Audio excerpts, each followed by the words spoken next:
तो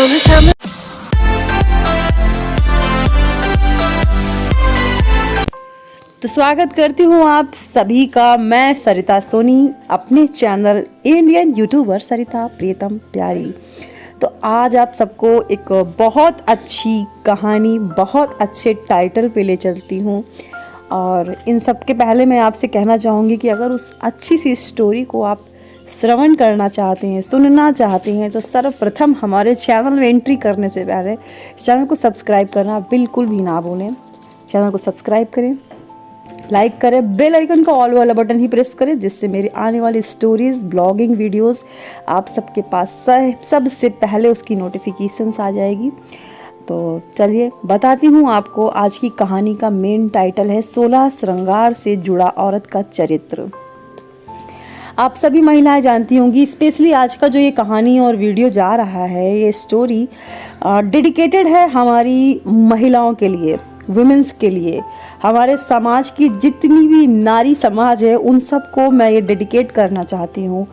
तो उन सब से प्रेरित होकर उनके 16 श्रृंगार का वर्णन करना चाहती हूँ।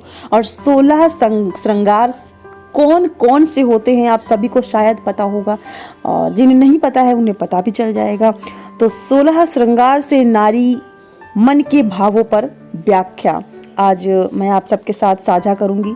और मैं सरिता सोनी आप सभी के साथ नित्य प्रतिदिन कुछ ना कुछ नया स्टोरी के माध्यम से या ब्लॉगिंग वीडियो के माध्यम से लाती रहती हूँ। मेरे धार्मिक चैनल या फिर सेवा से जुड़े इस चैनल में बहुत सारी ऐसी स्किल्स हैं जो मैं आप सबके साथ प्रतिदिन साझा करती हूँ। उनमें ढोलक है, मेहंदी है, डांस है, क्लासिकल डांस है, मेकअप आर्ट है, आप सब कुछ देखते रहते हैं। इनमें से स्टोरी लिखना भी मुझे बहुत पसंद है। और इन स्टोरी में आज का जो मेन स्टोरी है वो 16 श्रृंगार है।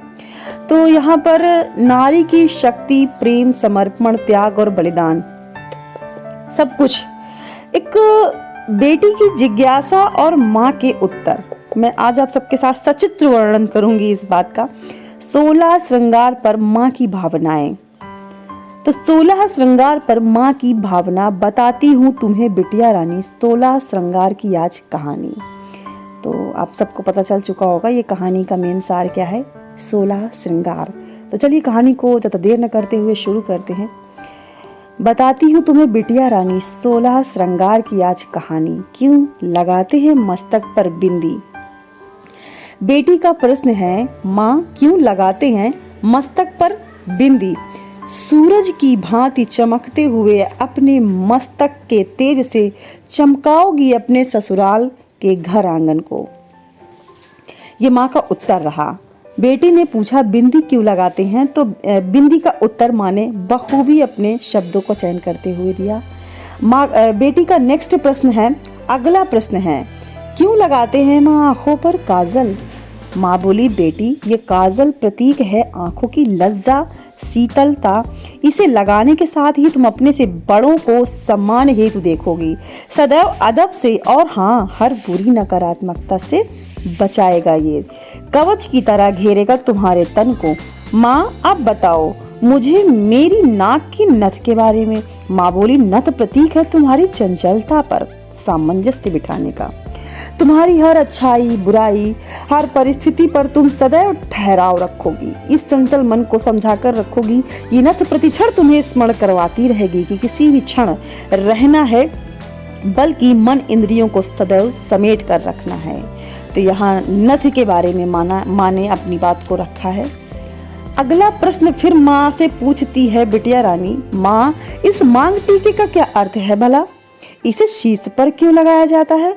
माँ बोली बिटिया अब तुम 2 घरों का मान हो। बहुत ही सुंदर शब्द हैं। माँ बोली बिटिया अब तुम 2 घरों का मान हो, अपने चरित्र को सदैव बचा कर रखना होगा, तुम्हारा परम कर्तव्य। अब से तुम्हें अपने माता, अपने पिता और पति दोनों घरों की प्रतिष्ठा का मान बढ़ाना होगा। मांगटी का शीश के मुकुट की भांति फर्ज निभाएगा। बेटी तुम्हारा चरित्र अब से दोनों कुलों की लाज बचाएगा। वाह क्या बात है, बहुत ही सुंदर शब्द हैं। और इसके साथ ही चौथा है, माँ से पूछती है बिटिया माँ अब ये बताओ भला कान में कर्ण फूलों का क्या महत्व होता है।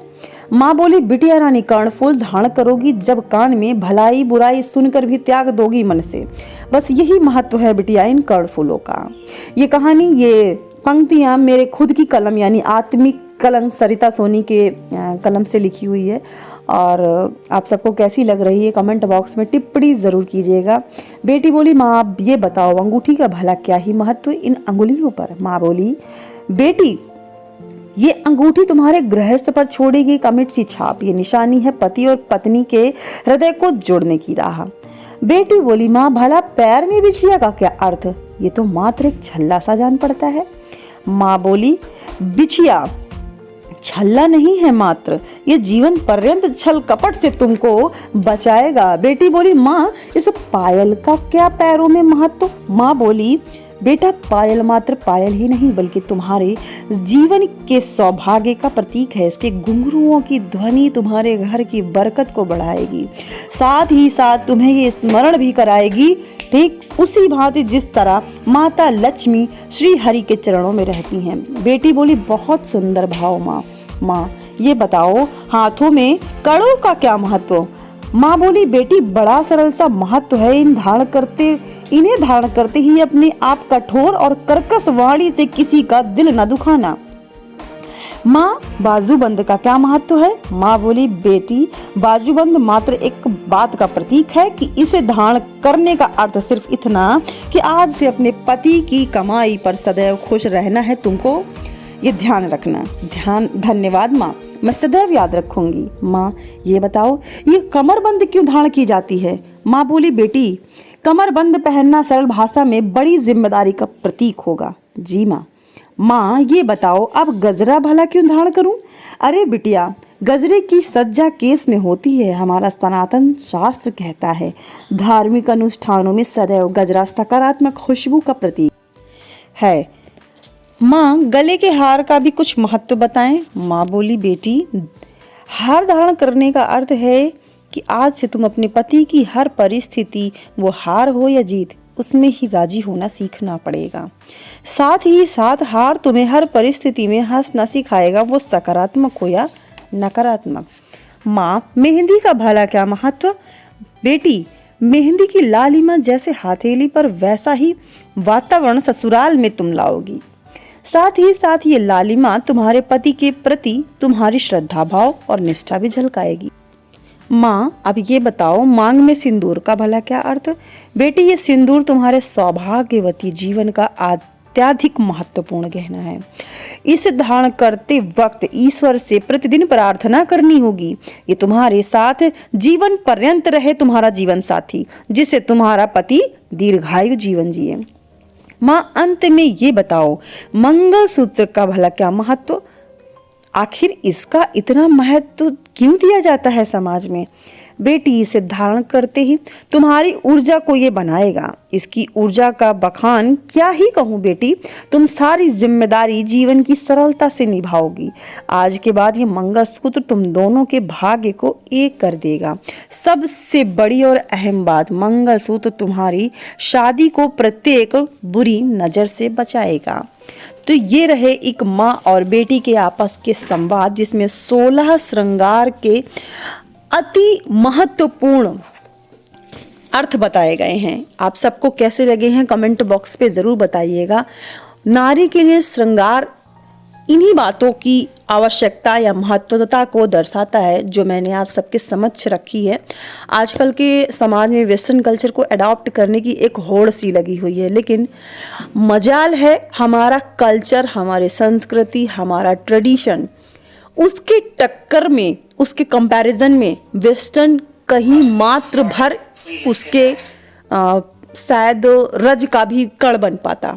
तो मेरे अपने अनुभव के साथ मैं अपने संस्कृति, अपनी भारतवर्ष की परिधान, श्रृंगार, इन सब को अति महत्वपूर्ण देती हूँ। आपकी क्या विचारधारा है कि सांस्कृतिक परिधानों में, सांस्कृतिक 16 श्रृंगारों में एक महिला की साज सज्जा अच्छी लगती है, या फिर वेस्टर्न कल्चर में मात्र जीन्स टॉप और एक छोटी सी स्कर्ट या कुछ भी अदर ड्रेस पहनने के साथ? दो तुलनात्मक भाव अगर देखे जाएं तो आपको कौन सा भाव पसंद आएगा, वेस्टर्न या फिर भारतीय परंपरागत परिधान? कमेंट बॉक्स पे कमेंट ज़रूर करिएगा। ये कमेंट मेरे लिए बहुत आवश्यक है कि हमारे समाज में कौन सी महिलाएं कितने परसेंटेज में भूमिका निभा रही हैं।